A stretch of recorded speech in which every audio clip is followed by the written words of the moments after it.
Welcome back, everyone, to another video. Today, we're going to be looking at Hans Niemann. He's got the white pieces. He's playing against his opponent, William Grafe, who I believe is now a FIDE master from Canada, and of course, Hans, our famous GM friend. So he's going to be playing with the white pieces here. We start off with the move e4, and we get c5. So we get a Sicilian defense, we get an old Sicilian, and then normally in the old Sicilian, or I think in these Sicilian lines, supposed to play bishop here, knight out, c3, d4, are a lot of the computer lines, but Hans decides to go for a fianchetto here. It's not totally accurate, but you'll see it pays off very well in this game, I'm pretty sure. So we get fianchetto bishop, we get the knight out from William, and then we get this early e5 push. So we're trying to get rid of this knight. We're already saying we want to control this diagonal with the bishop, and we don't want anything in our way.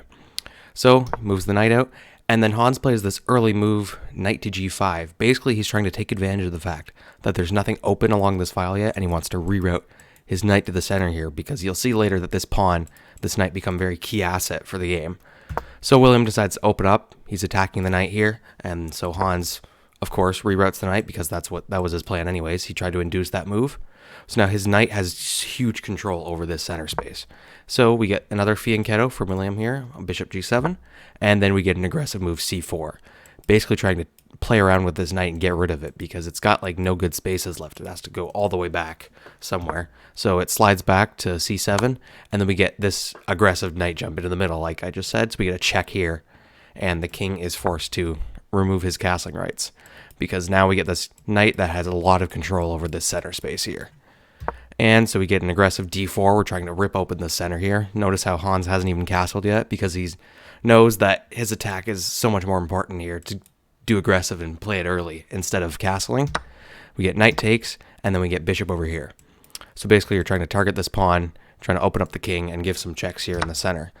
So William takes the free pawn, and then Hans decides to take this bishop. It wasn't totally accurate. I think it was like the second line of the computer. It's like negative 0.8 for black or something. Instead, you're supposed to do something like you just you take this pawn, and then you can like take, and win the knight, and it's better for white here. But instead, we get this knight jump, take, and you're actually not supposed to take, because if you take, then you can give this check here with the bishop, and you actually win both of these pieces instead. So you have to slide the king back, and then now we take the pawn, and William slides his knight back, and then Hans gives this first great move from chess.com. He gives a check here. So he's basically trading off, he's opening it up, and you actually don't want to trade here, because then white's winning, so you take the rook instead. And black is actually up 3 points of material, but the computer only gives it a negative 0.45 evaluation because white's attack is so strong. Black hasn't castled because he lost his castling rights, and the pieces are just so weak. Like white has all these open files with attacks brewing, and it's just way better for white here.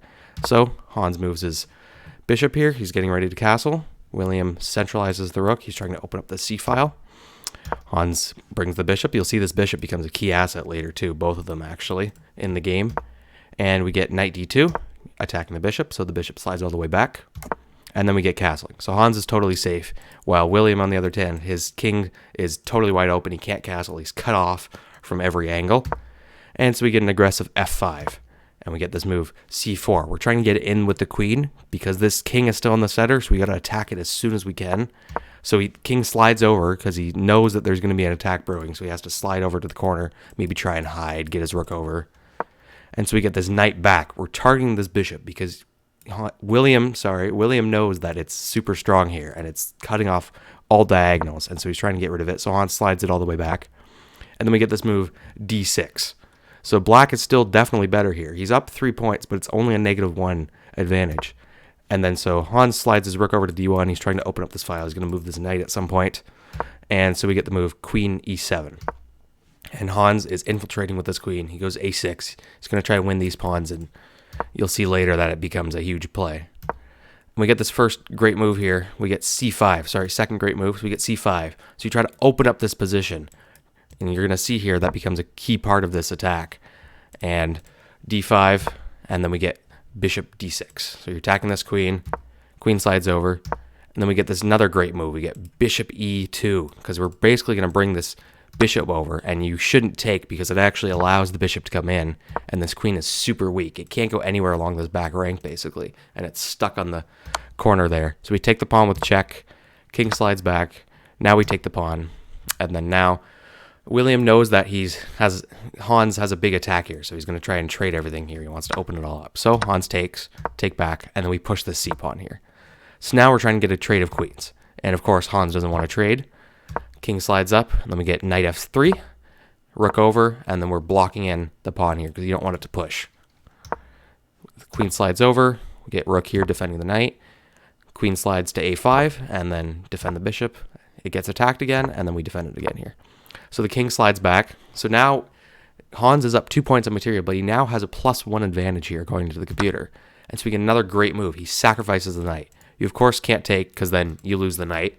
So he jumps into knight forward, but that was actually a big mistake because now you have this total diagonal and you have a big check here. You can win all of these pawns and hunt the king into the center of the board, which you'll see that happens. You have a check here, check, and then, of course, you can't go here because it's mate in 1. So you run the king into the center of the board, and so you sacrifice the knight again. That wasn't the best check, I believe, in the position. You're supposed to go something like knight d3, and you'd have checks here regardless that were more winning, but sacrifices the knight, takes, rook check, and then blocks with the knight. And we get our brilliant move from Hans Niemann. He sacrifices the rook. We get a brilliant move, and it's actually best to take here, but if you take, then you give this check, and then you can win the queen. Nope, not that move. That would lose a queen. You win the queen. But instead, William decides to not take, and he runs the king. But instead, it is now mate in 3. So we get check, king here, check, and in this position, William resigned because he has to move here, and it's mate in 1 on the next move. And that was a great game of attacking chess. That is how you can use your pieces, come up with a tactical idea, very positional, and win a game like Hans Niemann. I hope you guys enjoyed, and I'll see you in the next video. Don't forget to like and subscribe.